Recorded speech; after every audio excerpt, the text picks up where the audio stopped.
Do you like to get money for free? I know I do. That is exactly what your pension plan at work is for you, free found money.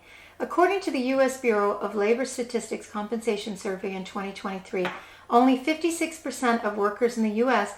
were in a retirement plan. That's a lot of people leaving free money on the table. Even if you have to contribute your own funds with the company, it's still free money to you from the company.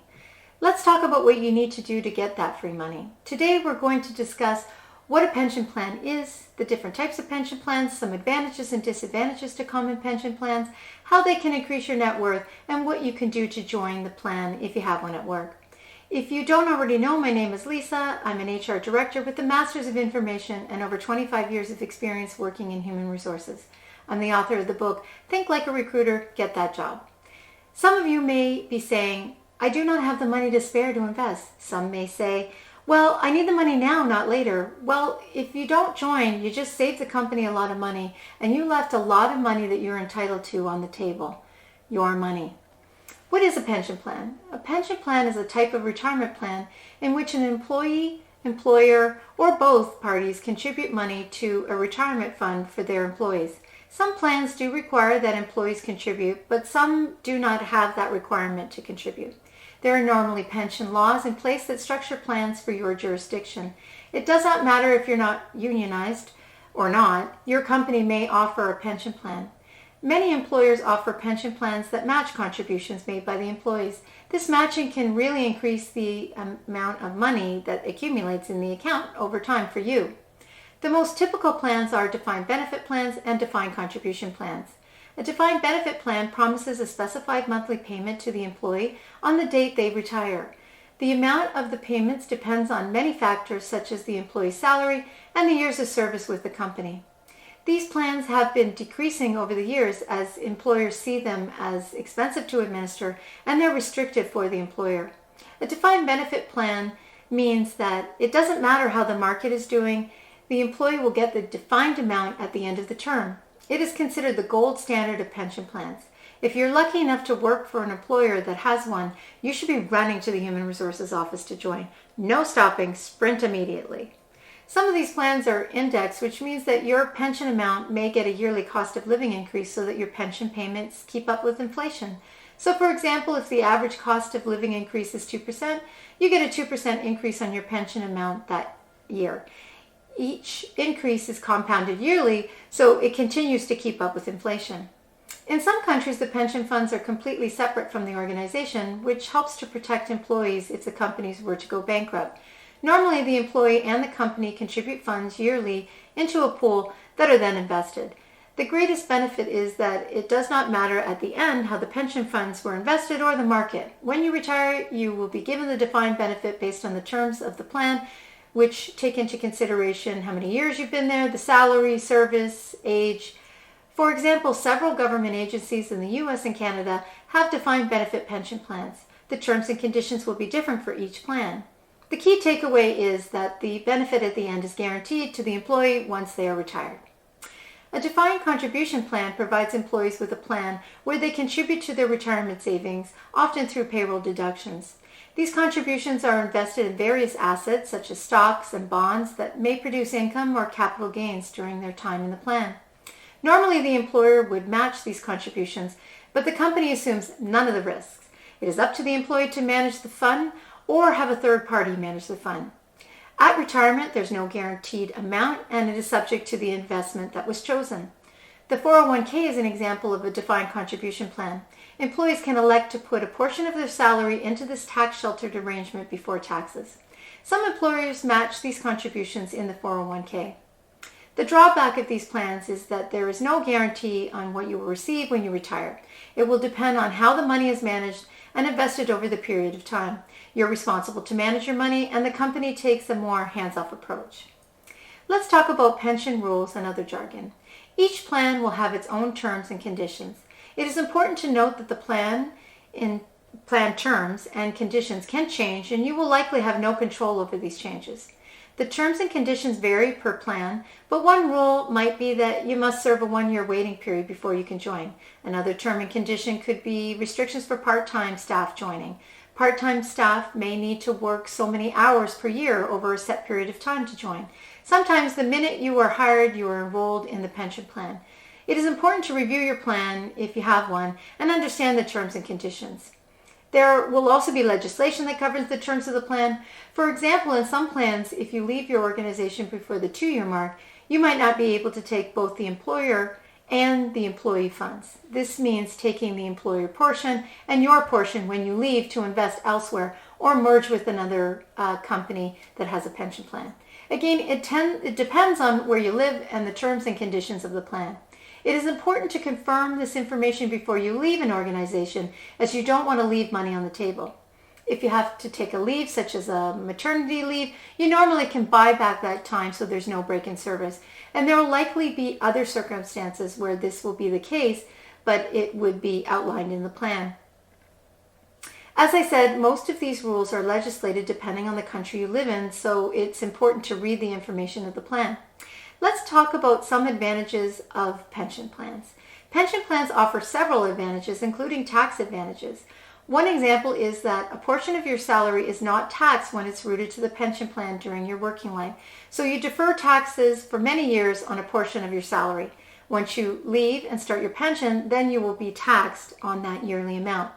So it could mean that the money you defer to the pension is not taxed and your income will be lower, so you pay less tax on your overall income. If you leave your employer, you still keep the employee portion in most cases. If you terminate before retiring, the company or the pension agency will give you options. Some options could include advising where you can invest the funds, tax protected, advising you about the option to leave the funds in the pension plan until you are ready to retire in future, advising you about your options to transfer it to a new employer pension plan, hopefully without tax implications. So the advantage is the money is not lost, it's just deferred. Another advantage to discuss is in the defined contribution plans. In these plans, there is usually no limit to what you can make, where in the defined benefit plan, it is a prescribed amount based on the terms and conditions of the plan. We already discussed that the defined benefits plan's advantages is that you normally receive a guaranteed income for life, which can be very attractive. Pensions provide peace of mind in the event of emergency or disability, as normally there are some funds coming in on a regular basis after you stop working. So that definitely is an advantage. Let's talk about the disadvantages of pensions plans. In terms of disadvantages, if you have a defined contribution plan, the value of your pension depends on how well the investments perform. So you may not get as much as you were expecting, or you may get more. It's hard to say. A disadvantage to some defined benefit plans is that they normally restrict what can be left to family members upon your death. The pension plan defines who is eligible to get a survivor pension, if there is a survivor pension option, or a payout of contributions upon your death, which would be a decreased value from what you would have received. It basically means you don't get to control the funds, your funds to leave to your family. This next concept might be more of a risk rather than a disadvantage, but it's worth discussing. We have to remember that nothing in life is really guaranteed. A risk for a defined benefit plan is that they may run out of money. For example, depending on the laws in place in your area, a company bankruptcy could impact the pension plan. If a company goes bankrupt, so might the pension plan. Again, it depends on whether the pension plan is a separate entity or entwined with the business. It depends on the laws, if the pension plan takes precedent over the other parties in the bankruptcy, etc. Honestly, I don't personally see any other disadvantages. So let's go over the concepts again. You pay yourself first, which forces you to save for retirement. You reduce your tax liability. Hopefully the money grows and you get income once you retire and you don't work anymore. It's a no-brainer to join the pension plan at work. Let's do a simple calculation example.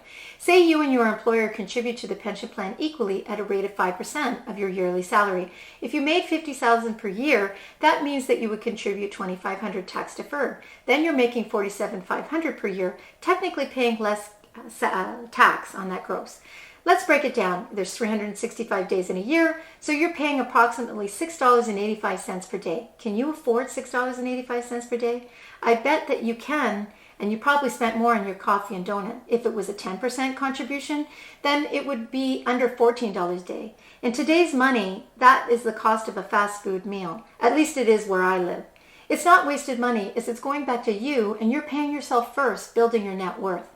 Now your employer contributes their portion, which is $2,500. You do not pay tax on this amount at that time. So actually, did you lose any money? Not really. Your income technically stayed the same. It's just that a portion of it will hopefully be there for you down the road, subject to the other variables we have already discussed. Now, with all this information, where do you join? Human Resources, of course. They're the ones who will help you. They're the most informative office, in my biased opinion. It's their job to help you and walk you through the process and to advise you if you're eligible to join. If you don't have an HR office, it might be done out of the administration office. Talk to your manager. Check out your company website for employees, dust off your hiring package, and see what you were given at the time of hiring. Yes, I know.